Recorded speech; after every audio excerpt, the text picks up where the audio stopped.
সালাউদ্দিন আহমেদ সাহেবের কথা শুনলে, সালাউদ্দিন সাহেবের দিকে তাকাইলে মনে হয় যে উনি তো এই পৃথিবীর মানুষই না। উনি জানি কোথা থেকে শুধু যে আগে এরকম করতো না, জপ তপ করতো, শুধু সংবিধান পড়তো, শুধু আইন পড়তো, শুধুমাত্র আইনের ব্যাখ্যা জানতো, আবার একটা মহান দায়িত্ব নিয়ে আসতো যে সবাইকে আইন বুঝাইতে হবে, সংবিধান বুঝাইতে হবে, চলতে হবে। সেই হচ্ছে আমাদের সালাউদ্দিন সাহেব। ল ডিপার্টমেন্টও পড়ছেন, আবার কিছুদিন সরকারি চাকরিও করছেন।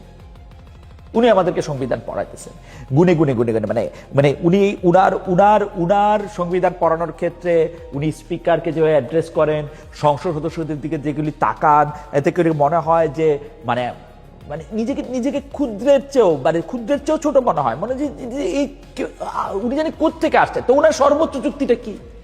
উনার সর্বোচ্চ যুক্তি হচ্ছে যে এইগুলি সংবিধানের সঙ্গে যায় না, এগুলি সংবিধানের সঙ্গে থাকে না, এইটা সংবিধানের সঙ্গে সাংঘর্ষিক। আরে ভাই, সংবিধানের সঙ্গে আপনিও যান না জনাব সালাউদ্দিন সাহেব। আপনি সংবিধানের সঙ্গে যান? আপনি সংবিধানের সঙ্গে গেছেন? আপনি সংবিধানের সঙ্গে যাইতে পারবেন? সংবিধানের সঙ্গে যায় না। মানে সব কিছুর মধ্যে তাদের যুক্তি হচ্ছে সংবিধানের সঙ্গে যায় না। ভাই, সংবিধানের ব্যাখ্যা, সংবিধান হলো, আমি গল্প বলি, শোনেন, গল্প শোনেন। আমি কোর্টের মধ্যে ছিলাম, আমি নিজে দেখছি বাংলাদেশের সংবিধান নিয়ে একটা বই লিখছেন না, যেটাকে প্রামাণ্য গ্রন্থ বলা হয়, advocate Mahmudul Islam, constitution law of Bangladesh. আর বাংলাদেশের সংবিধান প্রণেতাদের একজন ডক্টর কামাল হোসেন, দুজনই তো ব্যবহারজীবী, দুজনই তো আইনজীবী। আমি কোর্টের মধ্যে দেখছি ডক্টর কামাল হোসেনের হাতে হলো জনাব মাহমুদুল ইসলামের বই, জনাব মাহমুদুল ইসলামের হাতে হচ্ছে ডক্টর কামাল হোসেনের মানে সংবিধান প্রণেতাদের একজন সেই সংবিধান। উনি দেখাচ্ছেন মাহমুদুল ইসলামের কর্তৃক সংবিধানের ব্যাখ্যা, উনি দেখাচ্ছেন সংবিধান। আপনি কোন দিকে যাবেন? সংবিধানের ব্যাখ্যা, সংবিধানে কোনটা আছে কি নাই, সেটার 100 রকম ব্যাখ্যা আপনি দিতে পারেন রে ভাই। আপনি যতক্ষণ পর্যন্ত এটা না আনবেন, যতক্ষণ পর্যন্ত এটা না জানবেন, ততক্ষণ পর্যন্ত আস্থায় না আনবেন। ভাই, ধর্মগ্রন্থগুলি দেখেন না ভাই, 100টা রকম ব্যাখ্যা তৈরি হয় একটা বাক্যরে কেন্দ্র করে, একটা নির্দেশনারে কেন্দ্র করে।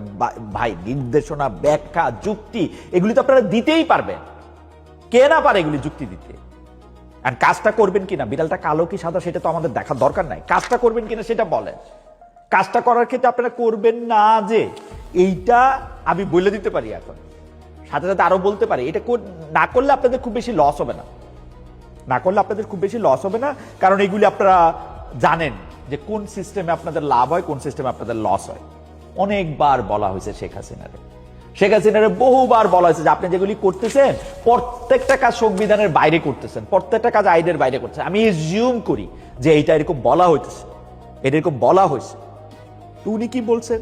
যে আমি সংবিধান। উনি কি বলছেন? আমারই সবকিছু, আমার দেশ, অথবা বড় জোর আমার বাবার দেশ। তাই তো একটা কাজ উনি সংবিধান দেখা করেন নাই। সংবিধানে লেখা থাকা না থাকাতে কিছু আসা যায় না। এবং আপনারা যেগুলি সংবিধানে রাখবেন না, সংবিধানে করবেন না, এগুলি কিচ্ছু আসবে যাবে না, আসবে যাবে কোনোদিন। মানে আবার একটু পুরানো কথা কই। আমি একবার শেখ হাসিনা তখন প্রধানমন্ত্রী 2012 সালের দিকে, যখন 2012-13 যখন হচ্ছে ওই যে তত্ত্বাবধায়ক সরকার ব্যবস্থা বাতিল করবে, তখন আমি তাকে প্রশ্ন করছিলাম যে আপনি কি মনে করেন বিএনপি কেমন দল, বিএনপি আসলে কি একটা ভালো ইলেকশন দিবে? তো উনি খুব খুশি হয়ে গেল এটা শুনে, বলে যে না না না না, বিএনপি তো খুবই দুষ্ট দল, বিএনপি আসলে কখনোই ভালো ইলেকশন দিবে না।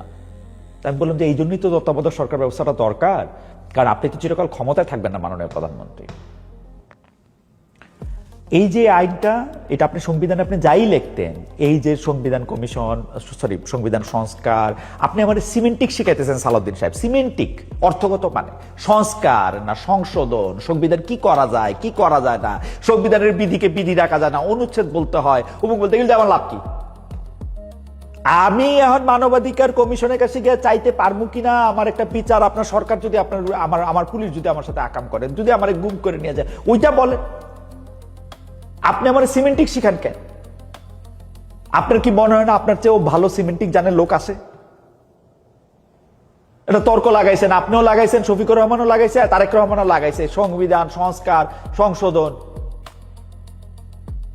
আশ্চর্য ঘটনা। হাউএভার আমি আমি আমি আমি বলতে চাই যে এইসব তর্ক বাদ দেন। কেন আপনাদের এই কথা বলতেছি জানেন? এই যে জিনিসগুলি আপনারা এখন অবহেলা করতেছেন, ছুঁড়া ফেলতেছেন, 5টা 7টা 10টা, আসাদ ভাই, জনাব তারেক রহমান বড়জোর 20টা বিচারক নিয়োগ দিবেন হাইকোর্টে, তাই না?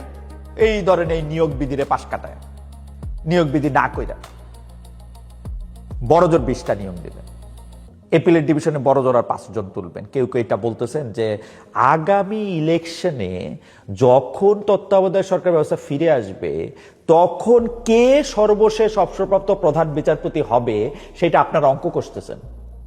এই অঙ্ক কষতে গিয়া কিন্তু 15 বছর তত্ত্বাবধায়ক সরকার ব্যবস্থা বাইরে ছিল।